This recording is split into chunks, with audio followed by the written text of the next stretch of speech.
Autonomie et business agility. Pourquoi c'est absolument nécessaire? Tout le monde s'accorde à dire que l'autonomie associée à l'expertise et à un environnement de travail sécurisé sont les clés de la motivation. Mais qu'en est-il réellement? Philippe est un fervent défenseur de l'autonomie. Pour lui, il s'agit principalement de libérer les individus et non libérer les entreprises. Philippe, je te cède la parole pour détailler ces points et merci infiniment d'avoir accepté d'être parmi nous aujourd'hui. Merci Leïla, bonjour à tous. Je suis très honoré déjà de pouvoir venir plancher, comme on dit, au sein de la Business Agility Conference et vous parler d'autonomie. Je ne vais pas me présenter très longuement. Je suis ce qu'on appelle un consultant. Donc, ça fait à peu près une trentaine d'années que je travaille. J'ai démarré dans le secteur bancaire et puis après, j'ai travaillé dans un certain nombre de cabinets de conseil. Et puis dernièrement, on vient de créer avec d'autres associés d'anciens cabinets aussi, Howard Partners. Et d'ailleurs, Howard Partners, donc vous voyez le logo derrière moi, l'objectif est de libérer les entreprises, de les rendre beaucoup plus autonomes, mais aussi de rendre autonomes aussi nos consultants. Et c'est quelque chose à laquelle on croit. On pense qu'un consultant aura plus d'impact si justement il a cette autonomie, si on lui fait confiance et si on lui demande même de pousser plus loin ses limites. Donc c'est bien l'objet de Ward et on a expérimenté cette autonomie avec nos consultants et ça marche plutôt bien et c'est ce qu'on pousse d'ailleurs auprès de nos clients. Donc on souhaite faire un conseil très très très différent de ce qu'on a pu apprendre pendant 30 ans parce qu'on s'est rendu compte de la limite du modèle. Alors justement, la limite du modèle, ce que je vous propose, c'est rentrer dans le vif du sujet. J'ai partagé avec vous quelques planches que j'ai préparées à cet effet. J'espère que vous allez les voir.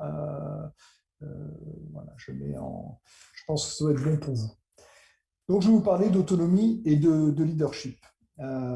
Pourquoi l'autonomie? Pourquoi ce sujet quand on parle d'agilité? Alors, je vais commencer par une petite citation. Vous verrez que cette présentation est émaillée d'un certain nombre de citations. J'avoue que j'aime bien lier la culture, l'art, avec l'économie. La culture et l'art, c'est la philosophie, c'est une certaine façon d'appréhender le monde. Et je pense qu'on est tous dans le monde. Nous sommes tous avant tout des humains. Ça aussi, c'est une des signatures de War Partners. Voilà. Donc, l'art, la culture, c'est ce qui va distinguer, je pense, l'humanité du reste de la vie. Et il y a un point qui est que ben, cette liberté, elle n'est pas absolue. L'autonomie n'est pas quelque chose d'absolu. Et donc, je commence par une première citation. Le droit est l'ensemble des conditions qui permettent à la liberté de chacun de s'accorder à la liberté de tous. Et ça, c'est Emmanuel Kant qui nous l'apprend, c'est-à-dire que la liberté dans l'absolu est quelque chose qui n'existe pas. Tout être humain a besoin d'avoir un cadre dans lequel il peut s'inscrire et là, il peut avoir des marges de manœuvre, mais forcément, il a besoin d'un cadre. Alors, certains individus arrivent à se créer eux-mêmes leur propre cadre. Les entreprises, c'est un cadre. La société est un cadre aussi. Tout à l'heure, j'écoutais notre ami Denis Jacquet, qui d'ailleurs fait partie de l'aventure Howard d'une certaine façon, puisqu'il est un de nos senior advisors. Ben, Denis expliquait le fait de la tribu. C'est exactement ça. On a besoin tous d'un cadre. Et je vais vous parler de cette autonomie, comment on arrive à la développer. Alors effectivement, aujourd'hui, on est dans un monde qu'on appelle VUCA. C'est un terme très consulting, hein. C'est volatile, incertain, complexe et ambigu. Je ne vais pas vous le dire en anglais, autant aller directement à la solution. Pourquoi? Parce que le monde aujourd'hui s'accélère. On l'a vu, les technologies viennent prendre le pas sur la société, sur la façon dont on fonctionne, la façon dont on interagit les uns avec les autres, et remettent en cause des modèles qui peuvent paraître un peu passistes au niveau de l'économie, mais aussi au niveau de l'organisation même de la société. Et c'est ce qu'on a vu d'ailleurs avec le Covid. Le Covid a été, pour moi, un champ d'expérimentation à grande échelle de la relation humaine. On a vu tout ce qui nous manquait, parce que l'homme est un animal social et il a besoin de ces relations. Et donc la technologie a permis de garantir, en tout cas, un ersatz de relations, et ça, c'est quelque chose de très positif. Maintenant, pour revenir sur les ruptures qui sont en cours, effectivement, toute entreprise dans ce monde VUCA donc, est soumise à un certain nombre de paradoxes. Le paradoxe du temps long et le paradoxe du temps long et du temps court. Le temps court d'abord, parlons du temps court, c'est la rentabilité. Les entreprises doivent être rentables. Et d'ailleurs, souvent, des actionnaires mettent la pression pour qu'elles soient rentables à 3 mois, 6 mois, 1 an. Elles sont obligées de faire des profit warnings, elles sont obligées de communiquer sur la performance. Et effectivement, sans temps court, il ne peut y avoir de temps long. Comme dit notre président, le président Macron, pourquoi voulez-vous aller parler à des individus de fin du monde alors qu'ils ont peut-être des problèmes de fin de mois? Mais c'est la même chose pour une entreprise. Une entreprise, elle doit être performante dans le temps court, et cette performance dans le temps court lui permet de se projeter dans le temps long. Et on a tendance souvent à les opposer. C'est là aussi le cabinet Howard cherche à créer cette troisième voie. Parce qu'on part du principe que le temps long et le temps court ne s'opposent pas forcément. Et qu'on trouve toujours, on peut toujours trouver des solutions intermédiaires. Pas de l'eau tiède. Hein. Je ne parle pas de faire à la fois du temps long et du temps court. Non, non. Je dis par exemple le fait de faire du temps long. Je vais donner un exemple très concret. Euh, Certaines entreprises proposant des solutions, je ne vais pas la citer, mais une grande banque dernièrement a commencé à imaginer pour accompagner des entreprises, des individus, excusez-moi, des particuliers qui ont eu des cancers, qui ont eu des maladies très graves, avec des produits d'assurance, de telle manière à ce que ces personnes-là puissent accéder à la propriété. Parce que jusqu'à maintenant, je peux vous assurer que malheureusement, si vous avez eu un cancer, ben, pour avoir un crédit et pour pouvoir accéder à la propriété, ça va être très, très difficile. Et donc, des banques ont dit, mais si on s'associe par exemple avec l'Institut Pasteur ou l'Institut Gustave Roussy, qui fait de la recherche sur ces maladies graves, on va mieux comprendre la maladie, donc on va être en mesure de les assurer, ces particuliers. Et si on est capable de les assurer et de mieux les comprendre, à ce moment-là, on peut les aider à avoir du crédit. Pour la banque, c'est tout bénef. Ils font une activité qui se serait interdite. Et pour les particuliers qui ne pouvaient pas accéder au crédit, c'est un moyen d'accéder finalement à une propriété qui leur était interdite. Donc, le temps long et le temps court ne s'opposent pas forcément. Si on fait du temps long, on peut créer du temps court. Alors, je ne parlerai pas évidemment dans le temps long de l'écologie, de l'environnement, du réchauffement climatique. Sont des éléments à prendre en compte. Les entreprises sont aussi responsables au sein de la société. Mais pour autant, quand on veut traiter ces paradoxes, ben on voit émerger un certain nombre de problèmes. Le premier, c'est que les entreprises doivent être agiles, elles doivent se réorganiser constamment, et pour autant, il y a des risques psychosociaux qui peuvent apparaître. Donc, comment je peux gérer à la fois l'humain et son incertitude et ses peurs, et puis la nécessité de se réorganiser? C'est un sujet. Tout à l'heure, Denis m'a coupé l'herbe sous les pieds, donc je remets une couche dessus. Effectivement, il y a le monde normatif, les normes, ce qui permet de mieux gérer peut-être les risques, et il y a ce souci de l'agilité, de remettre en cause justement les normes. Il y a le global, le local. Bon, là, je ne m'appesantirai pas sur ce sujet, mais évidemment, les entreprises sont ancrées localement dans des marchés locaux et pour autant, elles ont des empreintes de plus en plus globales et internationales. Le marché est global. Et donc, de fait, comment j'arrive à concilier les intérêts et les enjeux d'une entreprise locale, créer de l'emploi, par exemple, dans une ville, dans un département, dans une région, mais avec le souci aussi de gérer la performance dans le global. D'ailleurs, dernièrement, on l'a vu avec le Covid, un certain nombre de productions ont été externalisées, des productions qu'on n'a pas jugées peut-être essentielles ou stratégiques dans un premier temps, et qu'aujourd'hui, on s'est avéré qu'avec le Covid, ben, elles étaient importantes. Donc peut-être qu'il va falloir réinternaliser un certain nombre d'activités en local. L'interne, l'externe, effectivement, jusqu'à maintenant, on partit du principe que l'entreprise était un monde fermé. Alors, il y avait des clients, des fournisseurs, mais c'était un monde relativement fermé, avec des interactions relativement simples. Il s'avère que cette frontière est très poreuse. On le voit d'ailleurs aujourd'hui avec les collaborateurs. Le collaborateur travaille dans l'entreprise, mais c'est également aussi un consommateur, mais c'est aussi un citoyen. Et donc, ce citoyen, il a des valeurs, il a des envies, il a des ambitions, il a des peurs, et puis il a son travail. Et on voit bien que la relation au travail peut être, en ce sens, changée, en tout cas déformée. Le temps long, temps court, je vous en ai parlé. La notion de stabilité, de changement, je ne parlerai pas des grandes entreprises comme l'a fait Denis dernièrement, et la nécessité d'être agile, et cette notion de changement, de transformation. Comme je l'ai dit dernièrement à un de nos clients, les entreprises se transforment perpétuellement tout le temps, parce qu'elles sont composées d'individus qui se transforment tous les jours. Nous nous transformons tous les jours. Donc, la transformation, ça fait partie de la vie. La vie, c'est la transformation, c'est le mouvement. Le jour où on ne se transforme plus, c'est la mort, malheureusement. Et puis, la notion d'identité et d'altérité, là aussi, Denis nous en a parlé tout à l'heure, la notion d'appartenir à un groupe, d'avoir donc des valeurs communes, avoir des croyances communes, et puis la notion de l'altérité, cette différence qui nous enrichit, comme le disait d'ailleurs Antoine de Saint-Exupéry, qui dit clairement, loin de me léser, les différences m'enrichissent.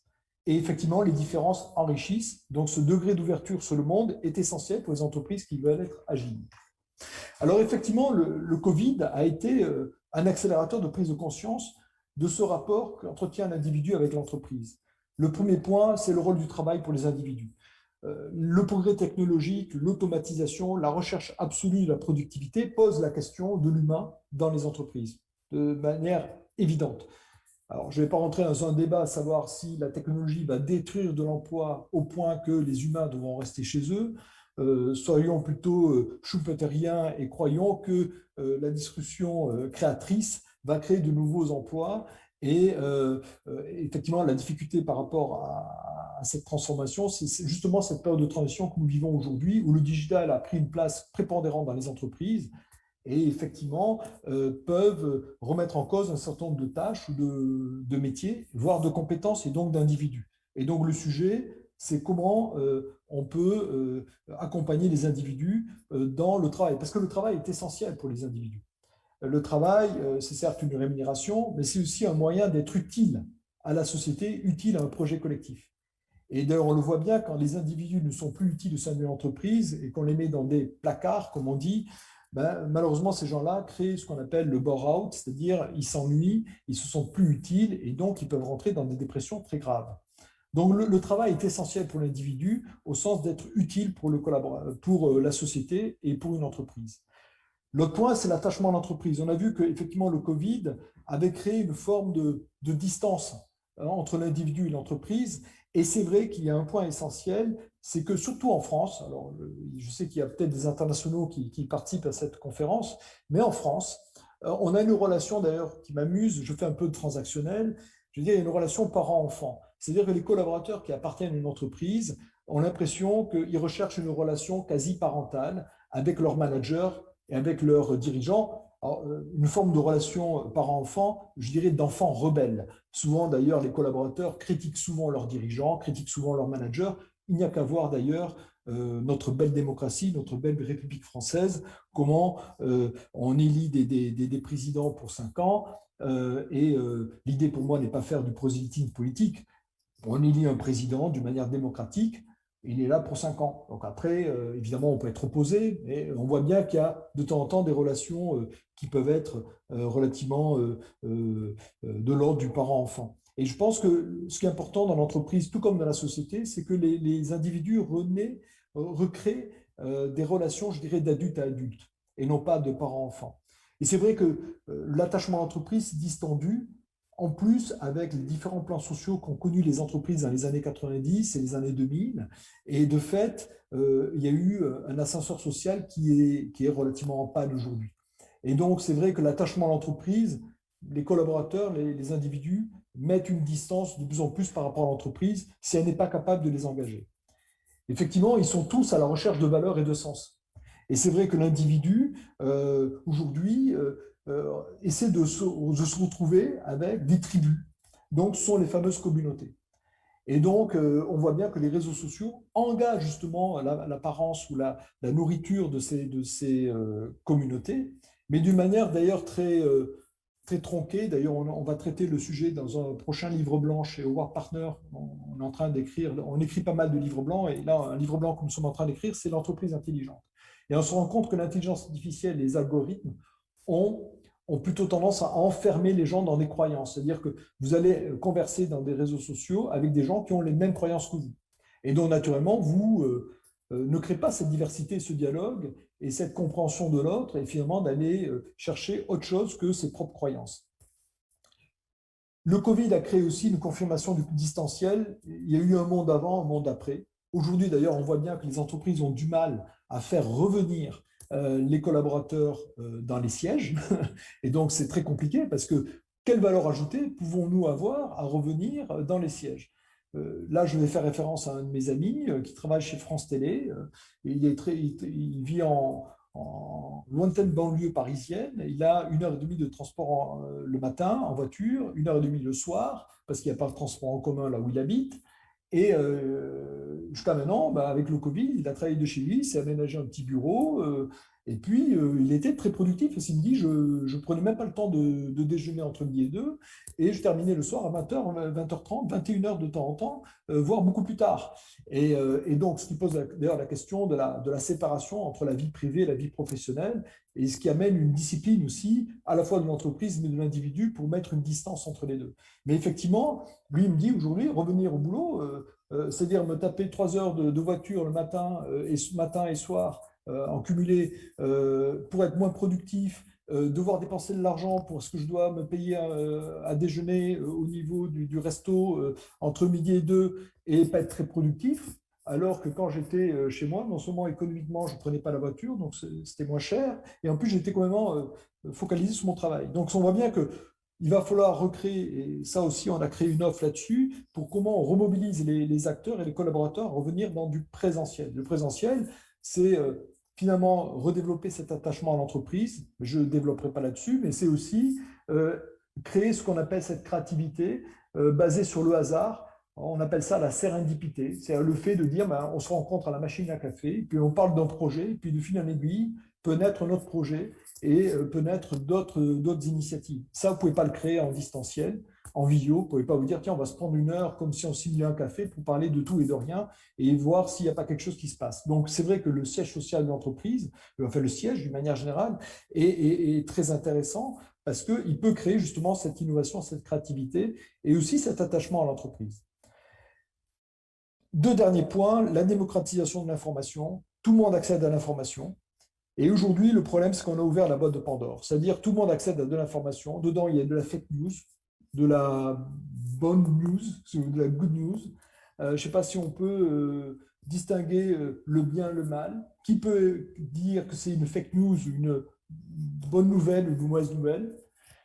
Même l'État, un gouvernement ne serait pas en mesure de le faire. Donc ça veut dire que les individus doivent gagner en discernement, c'est-à-dire en capacité à questionner et pas uniquement relayer des informations sur le net, voire les liker sans avoir vérifié finalement d'où vient l'information. Et donc ça, c'est un vrai sujet. La démocratisation de l'information va changer notre relation à l'entreprise, notre relation au travail. Et puis le dernier point, le risque pour le management. Il est indéniable, donc aujourd'hui, le monde est complexe. Il faut se mettre à la place du dirigeant. Et le dirigeant aujourd'hui, ben, il en risque du pénal quand il prend des décisions dont il ne va pas mesurer l'ensemble des conséquences. Et ce sera un peu la suite de mon propos. Il risque du pénal. Et donc, ce fameux principe de précaution empêche justement la prise de risque, l'initiative, l'agilité. Alors, effectivement, le management, dans ce contexte-là, est soumis à de nouvelles peurs. La première, la fameuse rationalité limitée. La rationalité limitée est inévitable. Alors, c'est un concept qui a été développé par un sociologue qui s'appelle Simon, Herbert Simon.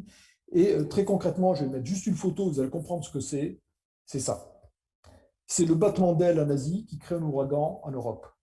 Très concrètement, aujourd'hui, qui est capable de dire que l'ensemble de ces actions qu'il fait dans la journée, donc un dirigeant, les décisions qu'il va prendre, vont faire le bien ou les effets escomptés au niveau planétaire, aujourd'hui et dans le temps et dans le futur. Vous ne le savez pas. Et donc, ça questionne vraiment cette notion de maîtrise, de contrôle, et cette notion même de bien et de mal. Vous pensez faire le bien, vous avez fait peut-être le mal. Alors, je vous donne juste un petit exemple, puisque j'enseigne à l'ESCP, et un des étudiants ne voyait pas très bien ce concept. Je donne un exemple très concret. Vous êtes une promo de potes, hein, vous êtes tous à l'ESCP, et puis dans 5 ans, vous faites du conseil, vous êtes dans des cabinets, et puis un de vos amis vous appelle, vous dit de promo, il vous dit, voilà, j'ai envie de changer de boulot. Et lui, ce que vous allez faire, vous dit, mais viens chez nous, derrière il y a un poste qui est ouvert, donne-moi ton CV, je vais te proposer ton CV, je vais le pousser, d'ailleurs, voilà. Et donc, je dis à l'étudiant, si tu fais ça, bah, tu penses que tu fais le bien. Et évidemment, la réponse de l'étudiant est de dire, bah oui, je fais le bien.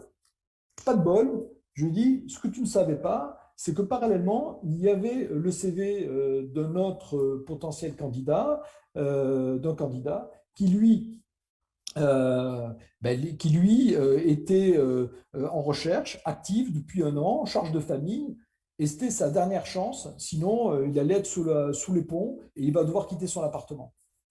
Et donc, tu penses avoir fait le bien au niveau de l'humanité, et pour autant, tu n'as peut-être pas fait le bien parce que le collaborateur que tu as présenté, il avait déjà un job dans un cabinet, ça se passait bien pour lui, sauf qu'il avait envie de changer, et tu vas couper l'herbe sous le pied de quelqu'un qui aurait pu trouver un job, lui, qui lui aurait permis de nourrir sa famille. Et donc, cette notion de bien et de mal est vraiment dérangeante, mais c'est vrai que la responsabilité limitée fait partie du contexte général.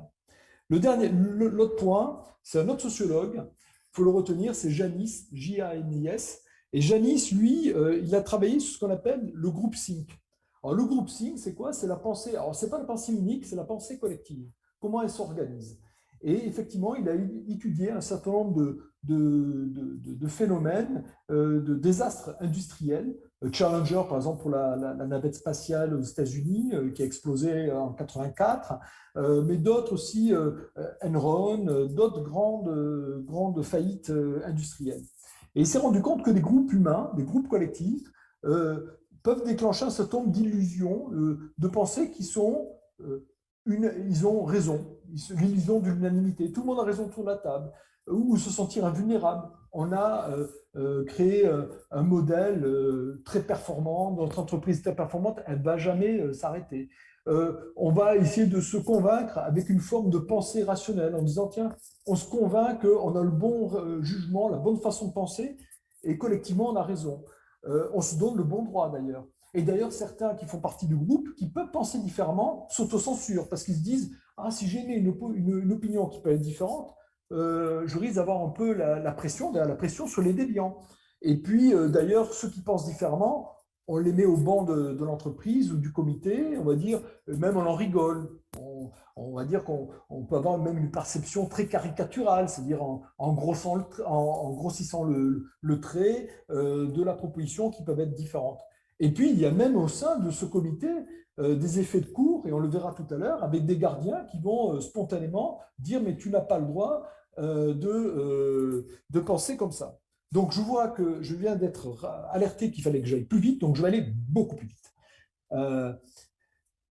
Alors, dans les nouvelles peurs, effectivement, l'automatisation fait disparaître les compétences métiers. Aujourd'hui, indéniablement, quand vous automatisez un process, ben, vous allez vous appuyer sur des experts de ces métiers.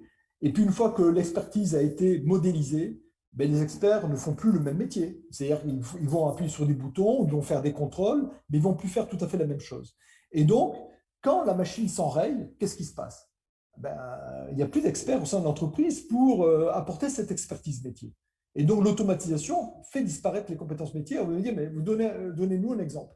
Ben, l'exemple, c'est le crash du vol Rio-Paris. Le crash du vol Rio-Paris, les indications données aux pilotes n'étaient pas les bonnes parce qu'il y avait une défaillance dans le système liée au son de pitot. Je ne vais pas rentrer dans le détail, je n'ai pas le temps.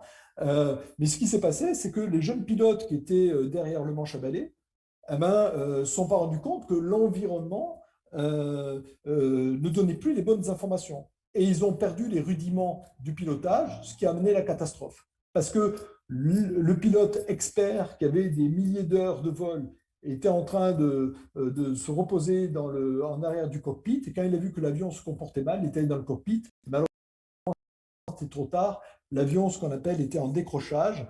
Et parce que les pilotes qui étaient là aux manettes n'avaient pas compris, n'avaient pas les rudiments ou des réflexes. Vous savez ce qu'on appelle le réflexe de l'artisan, c'est-à-dire je connais bien mon métier, donc j'acquiers des réflexes d'expert. Alors j'accélère, je suis désolé.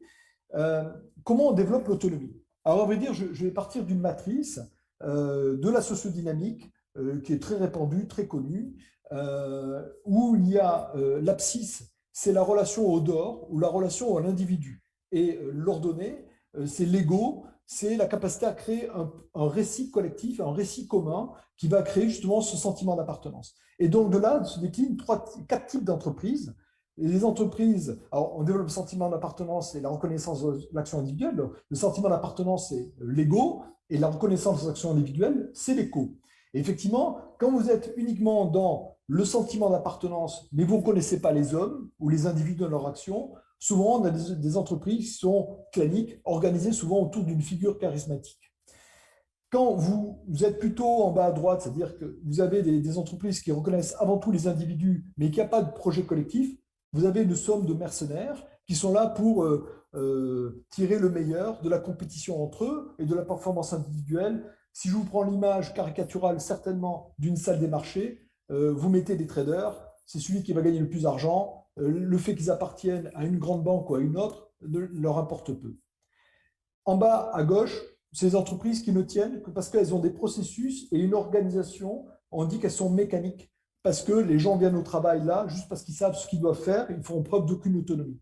Et effectivement, pour développer cette autonomie, ben, il faut développer cette confiance, et il faut le développer à la fois en développant la reconnaissance de l'individu, mais aussi le sentiment d'appartenance à un projet collectif. Et ça, c'est essentiel. Et cette confiance permet de créer ce qu'on appelle la subsidiarité, au sein de l'entreprise, la subsidiarité étant on délègue au bon niveau, au bon endroit, en fonction du sujet appréhendé par la bonne personne.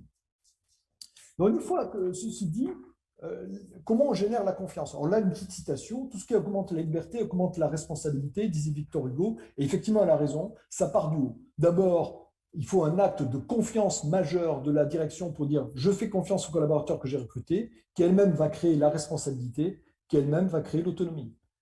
Donc l'autonomie ne peut pas se créer sans confiance et sans responsabilisation. Et pour ce faire, donc, comment doit agir le manager? Alors là, je vais prendre référence à deux séries. La première, vous allez reconnaître la photo, c'est Game of Thrones. Alors c'est un jeune roi, hein, le roi Geoffrey Baratheon, qui a, comment dire, le costume de roi un peu trop large. Hein, il n'a pas vraiment l'aptitude et puis la capacité. Et son conseiller, qui est son grand-père, d'ailleurs, Tywin, lui, il dit, je suis le roi, je vais te punir, parce qu'il parle d'un des membres de son comité qui veut punir. Et son conseiller lui dit, un homme qui dit, je suis le roi, n'est pas un vrai roi, de toute évidence. L'autre série à laquelle je fais référence, si elle veut bien apparaître, c'est The Crown. The Crown, parce que, alors j'ai plus la citation de la reine-mère, mais la reine-mère dit quelque chose d'assez juste. Elle dit une reine, elle doit représenter, incarner un projet collectif. Et ce projet collectif doit embarquer les collaborateurs. Donc la reine, d'ailleurs on le voit très bien dans cette série, ce n'est pas une femme, c'est un symbole d'union, et on le voit très bien dans la vie de tous les jours. La reine, elle est là parce qu'elle est un symbole et elle incarne l'union et le collectif d'une nation et du Commonwealth d'ailleurs d'une manière beaucoup plus large. Donc effectivement, il faut une vision. Mais alors, pour passer de la vision à l'action, comment on fait? Alors, il faut donner du sens. C'est très facile, c'est un terme qui est répandu, il faut donner du sens. Mais il faut donner du sens, il faut d'abord que les gens comprennent et qu'ils connaissent déjà quelle est la vision. Et une fois qu'ils la connaissent, il faut qu'ils la comprennent. Et une fois qu'ils l'ont comprise, il faut qu'ils y adhèrent.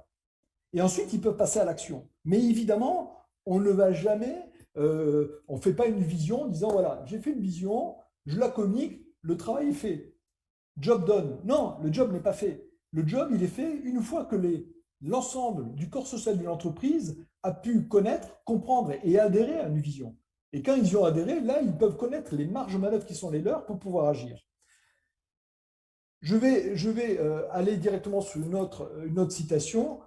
Platon, malheureusement, a dit « Le pire des maux est que le pouvoir soit occupé par ceux qui l'ont voulu ». Et donc, j'ai mis tout un texte, on ne va pas le lire, on n'a pas vraiment le temps, mais qui est un texte fabuleux de la littérature française que j'adore. Cyrano de Bergerac, pour ceux qui l'ont reconnu, c'est le fameux « Non, merci ». Alors, je me fais le plaisir de lire deux strophes, et je ne vous embête pas plus avec ça.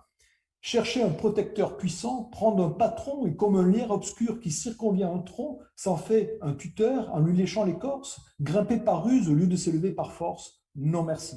Ça j'adore. Et puis l'autre que j'adore, c'est de découvrir du talent qu'aux mazettes, être terrorisé par de vagues gazettes et se dire sans cesse « Oh, pourvu que je sois dans les petits papiers du Mercure François ». Le Mercure François, si vous voulez, c'est le Parisien d'il y a 200 ans. Non merci. Donc un dirigeant doit dire non merci. Et ça, c'est vraiment pas évident. Alors, je vais vous donner une petite anecdote. Euh, on l'attribue à Khrouchtchev. À vrai dire, un jour, Khrouchtchev disait à un dirigeant qui prenait une responsabilité ce qu'il devait faire. Il racontait une anecdote. Il lui disait, l'ancien dirigeant disait, si vous vous retrouvez devant un problème inextricable, ouvrez la première lettre. Et si vous vous retrouvez à nouveau devant un problème inextricable, ouvrez la deuxième lettre. Ça veut dire le successeur avait deux lettres que lui avait rédigées l'ancien dirigeant. Et le successeur finit un jour par se retrouver dans un problème majeur qu'il n'arrive pas à résoudre. Donc il ouvre la première lettre et il y était écrit, faites-moi porter le chapeau pour tout. Donc il dit, ah ben oui, c'était mon prédécesseur, c'est pas moi, c'est mon prédécesseur. Et puis là, il ouvre la seconde lettre, parce qu'un jour, il y a un autre problème qui arrive. La seconde lettre dit clairement, asseyez-vous et écrivez deux lettres. Donc voilà. Donc si on n'est que des gestionnaires, un jour ou l'autre, on sera déboulonné. Alors, j'accélère toujours. La culture du doute sans l'immobilisme. À vrai dire, il y a un vilain mot dans le management en tant que leadership, c'est douter. On ne doit pas douter, on dit un dirigeant ne doit jamais douter. Donc, vous voyez, c'est l'étape de la loi de la statue de la liberté. On doit être dogmatique, on doit avoir une idée simple et l'imposer à tous. Il ne faut jamais douter. Or, être dirigeant, c'est, je pense, être une équipe initiatique et se confronter à soi-même. À vrai dire, je pense qu'être dirigeant, c'est avoir eu des compétences relationnelles, politiques, comme le disait Denis tout à l'heure, pour accéder au plus haut niveau de l'entreprise. Mais une fois qu'on est arrivé au plus haut niveau de l'entreprise, il faut réapprendre à être un dirigeant.